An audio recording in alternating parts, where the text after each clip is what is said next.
سورہ آل عمران کی ایک آیت کا چھوٹا سا حصہ ہے، ان الدین عند اللہ الاسلام، بے شک اللہ تعالیٰ کے نزدیک سچا دین صرف اسلام ہے۔ تو اسلام کا پیغام کیا ہے، یہ بات اس وقت آپ کے سامنے رکھنی ہے۔ قرآن مجید میں اسلام کے پیغام کو مختصر انداز میں بیان کیا گیا ہے، اور پھر بہت ساری جگہوں پر اس کی تفصیل بھی بیان کی گئی ہے۔ مختصر انداز میں ہم دیکھیں تو قرآن مجید کی سورت جو بہت چھوٹی سورت ہے، سورہ عصر، اس میں یہ پیغام بیان ہوتا ہے، والعصر ان الانسان لفی خسر الا الذین آمنوا وعملوا الصالحات وتواصوا بالحق وتواصوا بالصبر۔ گزرتا ہوا زمانہ اس بات کی گواہی دیتا ہے، گزرتا ہوا زمانہ اس بات کو بتاتا ہے کہ انسان خسارے میں ہے، گھاٹے میں ہے، نقصان میں ہے، سوائے ان لوگوں کے جو ایمان لائے، جنہوں نے نیک عمل کیا، جنہوں نے ایک دوسرے کو حق کی نصیحت کی، جنہوں نے ایک دوسرے کو صبر کی نصیحت کی۔ امام شافعی رحمۃ اللہ علیہ فرماتے ہیں کہ اگر یہ صورت ہی نازل ہوتی بس تب بھی لوگوں کی ہدایت کے لیے کافی تھی۔ صحابہ کرام رضوان اللہ تعالی علیہم اجمعین آپس میں ملتے تھے تو الگ ہونے سے پہلے ایک دوسرے کو سورہ والعصر سنایا کرتے تھے۔ تو اس صورت میں یہ بتایا گیا کہ اگر آپ غور کریں زمانے پر، کچھ زمانہ ہے جو گزر چکا ہے، جس کے حالات ہم سنتے ہیں اپنے بزرگوں سے یا کتابوں میں پڑھتے ہیں، وہ زمانہ بھی ہے جو گزر رہا ہے، ہمارے سامنے ہے، آج کے حالات ہیں، اور وہ بھی ہے جو بعد میں آئے گا۔ یہ سارے بدلتے ہوئے حالات اس بات کی گواہی دیتے ہیں، اس بات کی طرف اشارہ کرتے ہیں کہ انسان سارے کے سارے وہ ناکام ہونے والے ہیں۔ ان کے لیے بڑا خدشہ ہے کہ وہ خسارے سے، نقصان سے، گھاٹے سے دوچار ہوں دنیا میں اور آخرت میں، لیکن وہ بچ سکتے ہیں اس سے اگر وہ 4 بنیادی صفت اختیار کریں: ایمان، عمل صالح، حق کی نصیحت، صبر کی نصیحت۔ یہ اسلام کا پیغام مختصر الفاظ میں ہے۔ محترم بزرگوں اور دوستو، اللہ تعالیٰ ہمیں بتاتا ہے قرآن مجید میں دوسری جگہوں پر، اور اللہ کے نبی صلی اللہ علیہ وسلم نے اپنی حدیثوں میں اس کی تشریح کی ہے کہ ایمان لانے کے معنی یہ ہیں کہ آدمی اللہ پر ایمان لائے۔ اللہ ہے، اس نے ہمیں پیدا کیا، وہ مالک ہے، حاکم ہے، اور اس کا کوئی ساجی نہیں ہے، کوئی شریک نہیں ہے، عبادت صرف اسی کی کرنی ہے۔ اس اعتبار سے اللہ پر آدمی ایمان لائے، اللہ کو بھی مانے کہ وہ موجود ہے، اور یہ بھی مانے کہ وہ اکیلا ہے، اور یہ بھی مانے کہ وہ اکیلا ہی عبادت کے لائق ہے۔ ایمان کے معنی یہ ہے کہ آدمی دل سے مان لے اس بات کو، اور زبان سے بھی اس کی تصدیق کرے، اور ضرورت ہو تو لوگوں کے سامنے اس کی گواہی بھی دے۔ تو ایمان پکے یقین کو کہتے ہیں، کنوکشن کو کہتے ہیں، جس پر آدمی کا پورا اطمینان ہو۔ تو ہم سے کہا گیا کہ ایمان کے معنی کیا ہیں؟ ایمان کے معنی یہ ہے کہ آدمی اللہ پر ایمان لائے، پھر وہ اللہ کے فرشتوں پر ایمان لائے، اس لیے کہ فرشتے وہ مخلوق ہیں جن میں سے کچھ کے سپرد اللہ نے یہ کام کیا ہے کہ وہ اپنا پیغام ان کے ذریعے سے بھیجتا ہے، اور پھر فرشتے وہ مخلوق بھی ہیں جن کے سپرد اللہ تعالیٰ نے اور بہت سے کام کیے ہیں۔ تو اپنی مرضی سے کچھ نہیں کرتے، بلکہ اللہ جو حکم دیتا ہے اس حکم کی تعمیل کرتے ہیں۔ یہ جو باتیں کہی گئیں، ایمان لاؤ اللہ پر، فرشتوں پر، تو اللہ تعالیٰ اور اس کی کتاب قرآن مجید میں جو کچھ انسانوں کے سامنے بیان کیا گیا، اس میں انسانوں کے حالات کو بھی سامنے رکھا گیا۔ انسانوں کے حالات یہ ہیں کہ انسانوں کی ایک بڑی تعداد دنیا میں وہ شرک کرتی ہے، یعنی اللہ کا پیغام تو یہ ہے کہ اکیلے اسی کی عبادت کرو، لیکن ایسے بہت سے لوگ تھے اور ایسے بہت سے لوگ ہیں جو اللہ کے ساتھ دوسروں کی عبادت کرتے ہیں، اور یہ جو دوسرے ہیں ان میں فرشتے بھی شامل رہے ہیں۔ عرب کے جو مشرک تھے وہ بھی فرشتوں کی عبادت کرتے تھے، ہمارے ملک میں بھی فرشتوں کی عبادت بعض دوسرے ناموں سے ہوتی رہی ہے. تو اللہ تعالیٰ نے اللہ پر ایمان کے فوراً بعد ذکر جو کیا فرشتوں پر ایمان کا کیا، یعنی وہ عبادت کے لائق نہیں ہے، وہ بھی اللہ کی مخلوق ہیں جیسے تم مخلوق ہو، البتہ وہ اللہ کا حکم بجا لاتے ہیں، اس کی تعمیل کرتے ہیں، نافرمانی نہیں کرتے، مگر ان کا کوئی اختیار نہیں ہے، وہ محض اللہ کے حکم کے مطابق کام کرتے ہیں، اپنے اختیار سے کام نہیں کرتے. اللہ نے ایسا نہیں کیا کہ کائنات کا کچھ حصہ انہیں دے دیا ہو کہ تم جو چاہو کرو، جیسا کہ مشرکوں کا خیال ہے، بلکہ اس نے کچھ حکم ان کو دیے، کچھ ہدایت ان کو دی، اس ہدایت کے مطابق وہ کام کرتے ہیں. تو ایمان لاؤ اللہ پر، اس کے فرشتوں پر اور اس کے رسولوں پر، نبیوں پر، پیغمبروں پر، جن کو اللہ پیغام بھیجتا ہے، جن میں پہلے آدم علیہ السلام ہے، آخری محمد صلی اللہ علیہ وسلم، اور بہت سارے نبی ہیں اور رسول ہیں جن کے نام ہم نہیں جانتے، ان میں سے کچھ کے نام قرآن مجید میں بتائے گئے ہیں. اور جیسا کہ ابھی آیتیں تلاوت کی گئیں، ایمان لانے کے لحاظ سے ہم ان میں کوئی فرق نہیں کرتے، سب پر ایمان لاتے ہیں، اور جن کو جانتے ہیں ان کو بھی، جن کے نام نہیں جانتے ان کو بھی، ان پر بھی ایمان لاتے ہیں. تو ایمان کا مطلب ہے اللہ پر ایمان، فرشتوں پر ایمان، نبیوں رسولوں پر ایمان، اور پھر اللہ کی کتابوں پر ایمان. جو کتابیں اس نے نازل کی ان میں سے کچھ کے نام بتائے، ابراہیم علیہ السلام کے صحیفے، توریت، زبور، انجیل، قرآن مجید، مگر اور بھی کتابیں رہی ہوں گی جن کے نام ہمیں نہیں بتائے گئے. ہم جو ایمان لانے والے ہیں وہ ساری کتابوں پر ایمان لاتے ہیں، آخرت کے دن پر ایمان لاتے ہیں، موت کے بعد اٹھائے جانے پر ایمان لاتے ہیں، اور اللہ تعالیٰ نے جو منصوبہ بنایا ہے ہمارے لیے، کائنات کے لیے، جیسے تقدیر کہا جاتا ہے، اس پر ایمان لاتے ہیں. تو یہ سورہ والعصر میں کہا گیا کہ اگر بچنا چاہتے ہو گھاٹے سے تو ایمان لاؤ. اور ایمان کس طرح لانا ہے وہ اللہ کے نبی نے بتا دیا تفصیل کے ساتھ. پھر نیک عمل کرو. نیک عمل کیا ہے؟ نیک عمل وہ ہے جو اللہ کو راضی کرنے کے لیے کیا جائے، انسانوں کو دکھانے کے لیے نہیں، انسانوں کے کسی ڈر کی وجہ سے نہیں، کسی اور سے کوئی امید لگا کر نہیں، بلکہ محض اللہ کو راضی کرنے کے لیے جو کام کیا جائے اور اللہ کی شریعت کے مطابق کیا جائے. اس نے جو کچھ ہدایتیں دی ہیں ان کے دائرے میں رہ کر کیا جائے. تو یہ دو شرطوں کے ساتھ وہ عمل نیک عمل ہو جاتا ہے. نیت صحیح ہو، اللہ کو راضی کرنا ہے، اور اس کے قانون کے تحت، اس کی شریعت کے تحت، اس کی دی ہوئی ہدایات کے تحت کام کیا جائے، وہ نیک عمل ہے. تو نیک عمل بہت سارے ہیں، مگر بنیادی جو نیک عمل ہیں وہ دو ہیں. ایک اللہ کی عبادت بغیر کسی کو شریک کیے، اور دوسرا جو نیک عمل ہے وہ انسانوں کے ساتھ اچھا سلوک. یہ دو بنیادی نیک عمل ہیں، پھر اس کی بہت ساری تفصیلات ہیں. تو دوسری شرط بتائی گئی ایمان کے بعد، اگر بچنا چاہتے ہو گھاٹے سے تو نیک کام کرو. آپ دیکھتے ہیں کہ اس میں انسانوں کا جو ذکر کیا گیا ہے، ان الانسان لفی خسر، بے شک انسان گھاٹے میں ہے. تو ایک انسان وہ بھی گھاٹے میں ہے اگر وہ یہ چار کام نہیں کرتا، ایمان نہیں لاتا، نیک عمل نہیں کرتا، حق کی نصیحت نہیں کرتا، صبر کی نصیحت نہیں کرتا، تو وہ بھی گھاٹے میں ہے. لیکن انسانی گروہ، انسانی اجتماعیت، قومیں، یہ سب بھی گھاٹے میں ہے. تو انسان واحد سنگولر اور انسان اجتماع کے طور پر پلورل، دونوں کا ذکر یہاں پر ہے. لیکن اس کے بعد جو ساری گفتگو ہے وہ جمع کے صیغے میں ہے، یعنی انسانوں کا ذکر ہو رہا ہے، جس کا مطلب یہ ہے کہ اللہ تعالیٰ نے اس بات کی طرف اشارہ کیا ہے جو ہم اچھی طرح جانتے ہیں کہ ہم دنیا میں آتے تو یقیناً اکیلے ہیں، ایک ایک انسان آتا ہے اور جائے گا بھی اکیلا ہی، اور اللہ کے سامنے بھی اکیلا پیش ہوگا. لیکن اس بیچ میں جب وہ دنیا میں رہے گا تو دوسرے انسانوں کے ساتھ مل کر رہے گا. یہاں تو وہ اکیلا زندگی نہیں گزارتا. تو یہاں جو اس سے خطاب ہوتا ہے، بات کی ہے اللہ نے، اس کے رسول صلی اللہ علیہ وسلم نے الگ الگ انسانوں سے بھی بات کی ہے، مگر زیادہ تر بات انسانوں کے مجموعے سے کی ہے، اجتماع سے کی ہے، پوری قوم سے، پورے گروہ سے، اس لیے کہ وہ سب مل کر رہتے ہیں، ایک دوسرے کو متاثر کرتے ہیں. تو یہاں بھی آمنو یعنی جمع کا صیغہ ہے، جو ایمان لائے.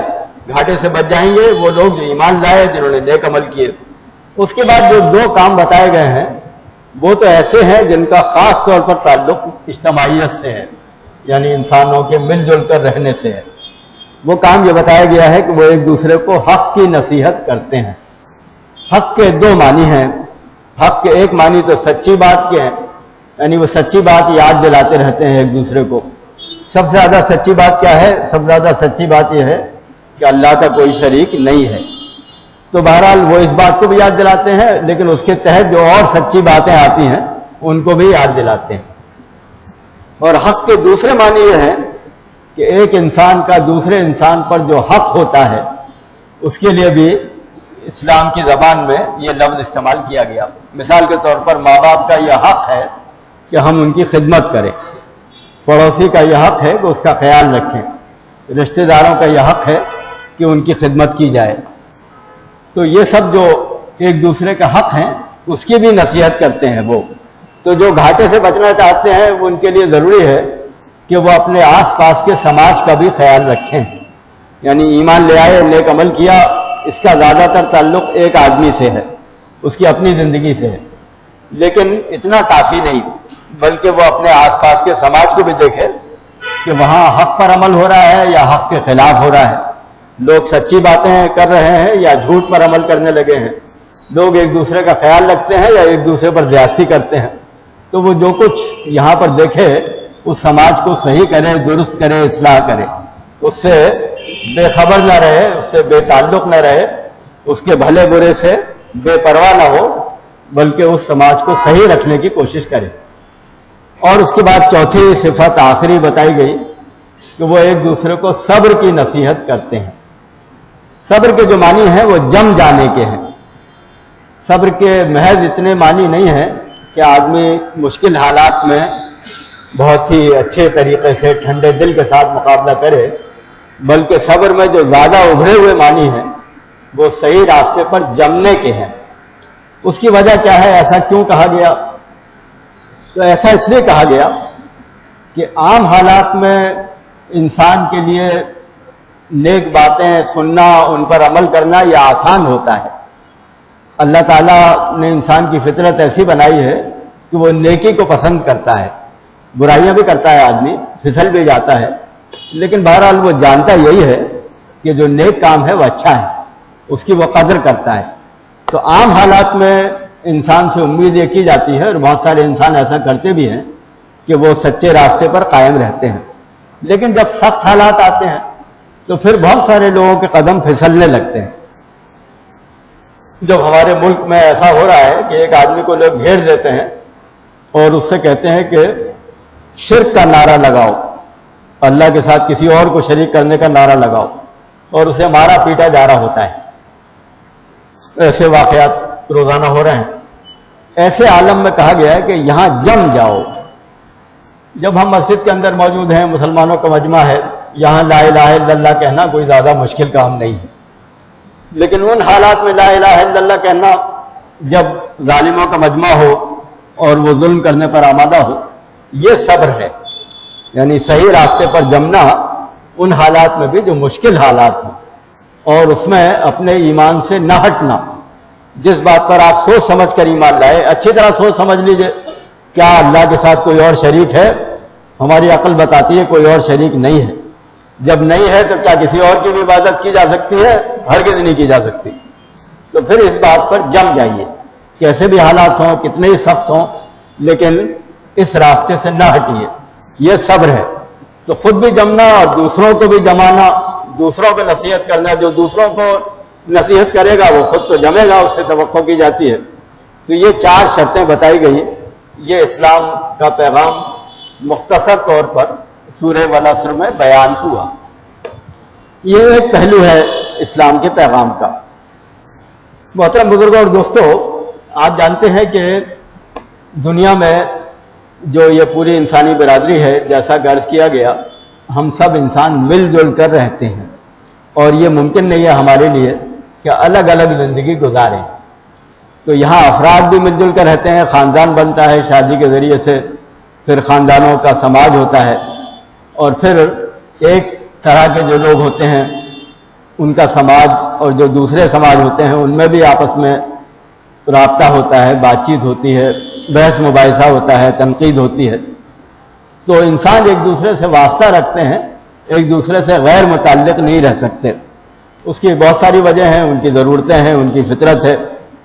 تو جب یہ ہے تو پھر اس ایک ساتھ رہنے کے تقاضے کیا ہیں، یہ بات بھی قرآن مجید ہمیں بتاتا ہے، اور یہ اسلام کے پیغام کا بہت ہی اہم حصہ ہے۔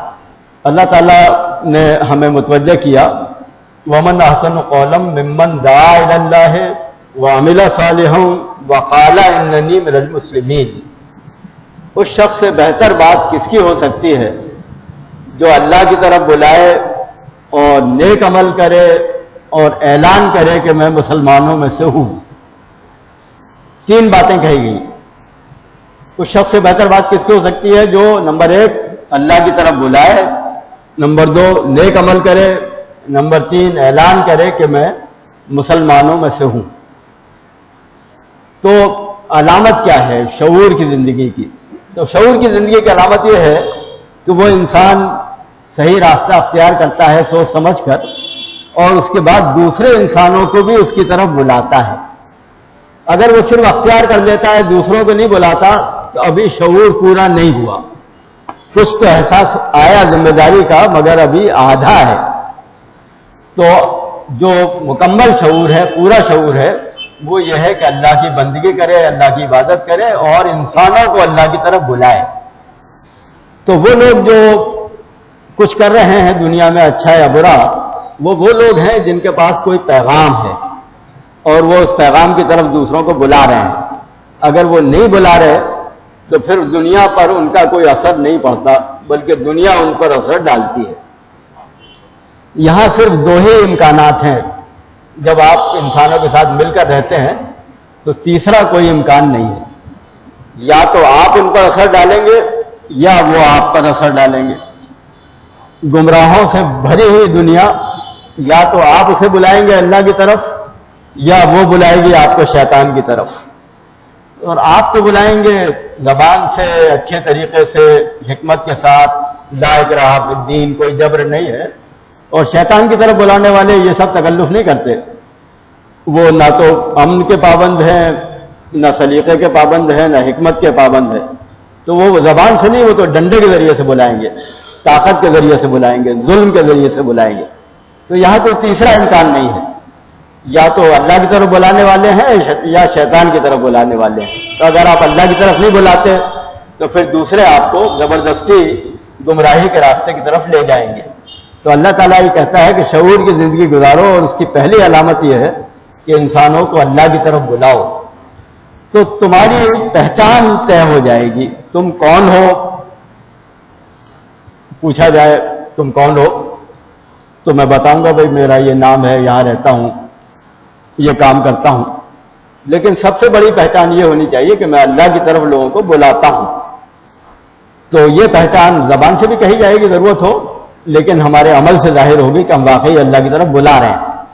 تو یہ وہ پہچان ہے جو مسلمان کی ہے۔ سب سے پہلے اس کا ذکر کیا گیا کہ یہ وہ لوگ ہیں جو پیغام رکھتے ہیں، جو بے شعور لوگ نہیں ہیں، جو دوسروں کی باتیں سن کر ان باتوں سے متاثر ہونے والے نہیں ہیں، بلکہ وہ اپنا ایک پیغام رکھتے ہیں اور پھر وہ نیک عمل کرتے ہیں، یعنی اس پیغام کے مطابق ان کی زندگی ہے، ان کی زندگی گواہی دیتی ہے، اور پھر وہ اعلان کرتے ہیں کہ میں مسلمان ہوں۔ تو یہ اعلان کی ضرورت کیا ہے؟ اگر سارے انسان ایک ہی راستے پر ہوتے تو اعلان کی ضرورت اتنی زیادہ نہیں تھی، لیکن جب وہ نہیں ہے ایک ہی راستے پر اور اللہ نے انسانوں کا آزاد پیدا کیا ہے، تو وہ گمراہ بھی ہو سکتے ہیں، ہدایت پر بھی ہو سکتے ہیں۔ تو ایک ہی راستے پر نہیں ہے تو بتانے کی ضرورت ہے کہ ہم نے جو حق راستہ اپنایا ہے اس کا نام کیا ہے۔ تو اس کا نام اسلام ہے، اس سے چلنے والوں کا نام مسلم ہے۔ تو ہمارا تعلق مسلمین کے گروہ سے ہے، لیکن یہ مسلمین کا گروہ سارے انسانوں کو اللہ کی طرف بلاتا ہے۔ تو گروہ تو ضرور ہے مسلمین کا، لیکن انسانوں سے بے تعلق نہیں ہے، بلکہ وہ ان کو اللہ کی طرف بلانے والا ہے۔ تو محترم بزرگوں اور دوستو، اسلام کا پیغام جو مختصراً سورہ والعصر میں بیان ہوا، ایمان اور نیک عمل اور حق کی نصیحت اور صبر کی نصیحت، اس کا ایک خاص پہلو یہاں پر بیان ہوا، یعنی یہ بات کہ ہم اہل اسلام انسانوں کو اللہ کی طرف بلائیں۔ اور جب آپ اس کام کو انجام دیں گے تب صحیح معنوں میں شعوری زندگی گزار رہے ہوں گے، اور اس کے جو دو بڑے فائدے ہیں وہ ہمارے سامنے رہنے چاہیے۔ ایک جو فائدہ ہے وہ تو یہ ہے کہ انسانوں کو معلوم ہو جاتا ہے کہ سچا راستہ کیا ہے، وہ کام جو نبیوں نے انجام دیا اب آخری نبی صلی اللہ علیہ وسلم نے ہمارے سپرد کیا، اللہ کا راستہ انسانوں کو بتاؤ۔ تو جب نبیوں کے آنے کا سلسلہ ختم ہو گیا تو اب یہ کام ضروری ہے ہمارے لیے، اور بتایا بھی ہم کو گیا کہ یہ کام انجام دو، اللہ کی طرف لوگوں کو بلاؤ۔ تو ایک فائدہ تو یہ ہے کہ انسانوں کو معلوم ہو جاتا ہے کہ سچا راستہ کیا ہے، اور دوسرا جو بڑا فائدہ ہے وہ یہ ہے کہ بلانے والے خود صحیح راستے پر قائم رہتے ہیں، اور انسان ان سے یہ توقع نہیں کرتے کہ یہ آدمی جو ہوگا یہ کفر کی طرف آ جائے گا۔ اگر آپ لوگوں کو کھڑے ہو کر یہ بتائیں کہ اللہ کی بندگی درست ہے، اس کے ساتھ کسی کو شریک نہیں کرنا چاہیے، تو پھر لوگ اپنے آپ یہ سمجھ لیں گے کہ اس آدمی کو شرک کی طرف بلانا بیکار ہے، اس لیے کہ یہ تو شرک کے خلاف دعوت دے رہا ہے۔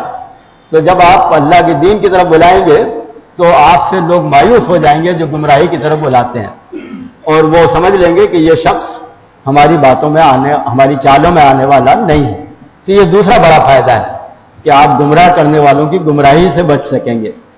تو یہ وہ کام جو اللہ نے ہمیں نیک عمل والے سپرد کیے، عمل الصالحات، ان نیک اعمال کے دو عنوانات آپ کے سامنے پیش کیے گئے تھے۔ اللہ کے علاوہ کسی کی عبادت نہ کرو، انسانوں کے ساتھ حسن سلوک کرو، اچھا سلوک کرو۔ تو اچھے سلوک میں یہ بات شامل ہے اور بڑی بنیادی ہے کہ انسانوں کو سچے راستے کی طرف بلایا جائے، یہ ان کے ساتھ اچھا سلوک ہے۔ یہ بھی اچھا سلوک ہے کہ بھوکے کو کھانا کھلایا جائے، پیاسے کو پانی پلایا جائے، اور ان سے بڑھ کر جو اچھا سلوک ہے وہ یہ ہے کہ بھٹکے ہوئے کو راستہ دکھایا جائے۔ تو جو انسان زندگی کا راستہ نہیں جانتا اسے صحیح راستہ بتانا، یہ اس کے ساتھ سب سے بڑا حسن سلوک ہے۔ تو یہ وہ عمل صالح ہے جو ہمیں بتایا گیا۔ تو یہ مسلمانوں کی پہچان ہے، اسلام کے پیغام کے وہ علمبردار ہوں۔ اب اسلام کے پیغام کے علمبردار آپ کب ہوں گے؟ تو آپ اس وقت اس کے علمبردار ہوں گے جب آپ کو خود اسلام پر پختہ یقین ہو۔ اس پختہ یقین کے حاصل کرنے کے طریقے کیا ہیں؟ کیسے ہمارا ایمان زندہ ہو، کیسے ہمارا ایمان واقعی پکا ہو، پختہ ہو۔ تو اس کی جو تدبیریں ہیں وہ ہمارے سامنے ہونی چاہیے۔ نبی کریم صلی اللہ علیہ وسلم سے لوگ ملتے تھے تو ایمان لے آتے تھے۔ بہت سارے لوگوں نے آپ کو دیکھا اور کہا کہ یہ جھوٹے آدمی کا چہرہ نہیں ہے، آپ کو دیکھا ایمان لے آئے۔ کچھ لوگوں نے آپ کی باتیں سنی، ایک دو جملے سنے، ایمان لے آئے۔ کچھ نے ایک تقریر سنی، ایمان لے آئے۔ کچھ نے آپ کا ایک عمل دیکھا، اسلام کے دائرے میں داخل ہو گئے۔ تو اللہ کے نبی صلی اللہ علیہ وسلم آپ سے ملاقات، آپ کی مجلس میں بیٹھنا، یہ ایمان کا ذریعہ تھا۔ یہ ذریعہ اب ہمارے پاس نہیں ہے، لیکن سیرت کی کتابیں موجود ہیں، حدیث کی کتابیں موجود ہیں جن میں نبی صلی اللہ علیہ وسلم کے واقعات ہیں۔ قرآن مجید میں بھی آپ کی سیرت کے بہت سارے پہلو بیان ہوئے ہیں۔ تو ان کو جب ہم پڑھتے ہیں تو کچھ دیر کے لیے ہم بھی اس مجلس میں پہنچ جاتے ہیں۔ تو اس کا بدل کسی نہ کسی حد تک یہ ہے کہ ہم سیرت کی کتابیں پڑھیں، تو اس سے ایمان زندہ ہوتا ہے۔ پھر ایسے لوگوں کے ساتھ بیٹھیں جو واقعی اللہ سے ڈرتے ہیں، جن کو دیکھ کر اللہ یاد آتا ہے، تو ایسے لوگوں سے مل کر بھی ایمان تازہ ہوتا ہے۔ قرآن مجید کی تلاوت سے بھی ایمان تازہ ہوتا ہے۔ اللہ تعالیٰ کے راستے میں جد و جہد کرنے سے، کوشش کرنے سے، قربانی دینے سے، پیسے خرچ کرنے سے، اس سے بھی ایمان تازہ ہوتا ہے۔ تو یہ سب تدبیریں ہیں، لیکن ان کے ساتھ جو خاص تدبیر قرآن مجید میں بتائی گئی وہ یہ ہے کہ اللہ کی نشانیوں پر غور کرو۔ اللہ تعالیٰ کی نشانیاں موجود ہیں، سورج اور چاند یہ بھی اللہ کی نشانی ہے، رات اور دن یہ بھی اللہ کی نشانی ہے، ہمارا مرنا اور جینا یہ بھی اللہ کی نشانی ہے۔ تو اس پر غور کرو تو اس سے بھی ایمان تازہ ہوتا ہے۔ تو جو تدبیریں ہمیں بتائی گئی وہ ایمان کو تازہ رکھنے کی ہیں، مگر ان میں بنیادی تدبیر بہرحال نبی کریم صلی اللہ علیہ وسلم کی شخصیت سے وابستگی ہے۔ ایمان لاتے ہیں، ہم آپ سے محبت کرتے ہیں، آپ کا تذکرہ پڑھتے ہیں، تو جب تذکرہ پڑھتے ہیں تو ایمان تازہ ہوتا ہے، اس لیے کہ وہ زندگی بالکل ہمارے سامنے آ جاتی ہے۔ تو جو اسلام کا پیغام پہنچانے کے لیے شرط ہے وہ یہ ہے کہ اس پیغام پر ہمیں پختہ یقین ہو۔ اب یہ یقین ایسی چیز ہے جو کم زیادہ ہوتی ہے جب تک آپ اس کی حفاظت کی فکر نہ کریں۔ جس طرح قرآن مجید کے بارے میں کہا گیا یاد کر لو، تو پھر یاد کر کے اس کی حفاظت کرو، ورنہ وہ نکل بھاگے گا جیسے اونٹ بھاگ جاتے ہیں۔ یعنی حافظ جو ہے وہ اگر یاد نہ کرے مسلسل تو بھول جائے گا۔ تو یہی معاملہ ایمان کا بھی ہے، اگر پختہ ہو گیا ہمارے خیال میں تب بھی اس کی مسلسل حفاظت کرنی ہوگی۔ تو اس کے لیے بھی تدبیریں بتائی گئی ہیں جس کو ہم تربیت کہتے ہیں، یعنی وہ تدبیریں جن سے ہم ایمان لے آتے ہیں، اطمینان ہو جاتا ہے، لیکن اس کے بعد وہ باتیں یاد رہتی ہیں۔ اس لیے کہ جن باتوں پر ایمان لانا ہے وہ آنکھ سے نظر نہیں آتی، فرشتے آنکھ سے نظر نہیں آتے، جنت دوزخ کو ہم اس دنیا میں نہیں دیکھ سکتے۔ تو یاد دلانے کے لیے بھی اللہ تعالیٰ نے کچھ باتیں ہمیں بتائیں۔ اس میں جو پہلی بات ہے وہ صلاۃ، اقامت صلاۃ، نماز قائم کرنا، اور وَلَذِكْرُ اللَّهِ اکبر، یعنی اللہ کا ذکر، اللہ کی یاد بہت بڑی چیز ہے۔ اقم الصلاۃ لذکری، میری یاد کے لیے نماز قائم کرو۔ تو صلاۃ کا تو جو مقصود بتایا گیا، صلاۃ کا جو فیض، جو برکت بتائی گئی، وہ یہ ہے کہ وہ اللہ کی یاد دلاتی ہے۔ تو جب اللہ کی یاد دلاتی ہے تو اللہ کی شریعت کی، اللہ کے دین کی، اللہ کے رسول کی، آخرت کی، جنت کی، دوزخ کی، سب چیزوں کی یاد دلاتی ہے۔ تو یہ اہتمام ہے۔ اور پھر اہتمام وہ ہے جو سالانہ ہے، یعنی صوم، روزہ، ایک مہینے کے روزے ہمیں یاد دلاتے ہیں ہر سال۔ پھر وہ اہتمام ہے جو پورے دنیا کے پیمانے پر ہے، یعنی حج، جو لوگ حج کی استطاعت رکھتے ہوں، پیسے رکھتے ہوں، وہ حج کریں اور وہاں جا کر خانہ کعبہ کو دیکھیں، طواف کریں۔ اور پھر وہ اہتمام ہے جو دل سے مال کی محبت کو نکالتا ہے، یعنی زکوٰۃ۔ تو یہ 5 ارکان اسلام میں سے 4 یہ ہیں جن کی حیثیت یہ ہے کہ وہ ہماری تربیت کرتے ہیں۔ یہ سب سے بڑی نیکیاں ہیں اور یہ دوسری نیکیوں کے لیے ہم کو تیار کرتی ہیں۔ تو جو آدمی ان کو انجام دیتا ہے وہ دوسری نیکیوں کو بھی انجام دے گا۔ تو ایمان اور یقین وہ ایک کیفیت کا نام ہے، لیکن وہ کیفیت باقی اس وقت رہتی ہے جب باقی رکھنے کا اہتمام کیا جائے۔ تو اہتمام اس طریقے سے ہوتا ہے کہ ان 4 ارکان اسلام کا اہتمام ہو، اور اس کے بعد پھر پوری شریعت پر عمل کا اہتمام ہو۔ تو اللہ تعالیٰ ہم سے چاہتا ہے کہ ہم اس کے پیغام کو عام کریں، مگر پیغام کب عام کریں گے؟ جب ہمارے ذہن میں خود پیغام پر یقین ہو پکا، اور پکا یقین اس وقت ہوتا ہے جب ہم ان عبادات کو انجام دیں اور اپنے ایمان کو تازہ رکھیں۔ محترم بزرگوں اور دوستو، جب بھی مسلمانوں نے اسلام کے پیغام کو دنیا میں پھیلایا تو اللہ تعالیٰ نے ان کو آخرت کی کامیابی سے پہلے دنیا میں بھی کامیابی دی، اور غلبہ ان کو دیا، قیادت ان کو دی، آگے وہ چلے، دنیا ان کے پیچھے چلی۔ اور جب بھی مسلمانوں نے اس پیغام کو پھیلانے سے غفلت برتی اور محض اپنے میں مگن ہو کر رہ گئے، محض اپنی اصلاح کرنے پر، محض اپنے مسائل حل کرنے پر، محض خود نیک بننے پر، تو پھر ان کی کامیابی ختم ہو گئی اور وہ ناکامی کی طرف جانے لگے۔ تو اللہ تعالیٰ کا منشا محض اتنا نہیں ہے کہ ہم خود نیک بن جائیں، بلکہ اس کا منشا یہ ہے کہ اس کے پیغام کو دنیا میں پھیلایا جائے۔ تو یہ وہ چیز ہے جو امت کو زندہ کرتی ہے، اور پیغام اسی وقت پھیلا سکتے ہیں آپ جب خود اپنی تربیت کریں اور اپنے ایمان کو تازہ کریں۔ تو یہ تربیت کا اور ایمان کی تازگی کا اہتمام اور امت مسلمہ کے مشن اور مقصد کو پورا کرنے کا اہتمام، یہ ہمارے لیے ضروری ہے۔ اس اسلام کے پیغام کو جب ہم دنیا میں پھیلائیں گے تو پھر دنیا ہماری صحیح حیثیت کو جانے گی، اور جب وہ صحیح حیثیت کو جان جائے گی تو پھر اسلام کے بارے میں جو بہت ساری غلط فہمیاں ہیں وہ دور ہوں گی، بہت سارے جو مخالف ہیں آپ کے موافق بنیں گے، بہت سارے جو دشمن ہیں وہ دوستوں کی صف میں شامل ہوں گے، امت کے مسائل بھی حل ہونا شروع ہوں گے اور اسلام کی روشنی بھی پھیلنا شروع ہوگی۔ لیکن ان سب سے بڑھ کر جو بات ہوگی وہ اللہ تعالیٰ کی رضا ہے، اور امت کے اندر طاقت اور قوت بھی اسی وقت آتی ہے۔ ہماری جو طاقت ہے وہ اسی وقت پیدا ہوتی ہے جب ہم اپنے مقصد کے لیے کام کریں، یعنی اللہ کی طرف انسانوں کو بنائیں، ورنہ امت کمزور ہوتی چلی جاتی ہے۔ تو ہمیں اسلام کے اس پیغام کو انسانوں تک پہنچانا ہے جو اللہ کی عبادت کا پیغام ہے، اور اسلام کے پیغام کے ان تقاضوں پر خود بھی عمل کرنا ہے۔ وآخر دعوانا الحمدللہ رب العالمین۔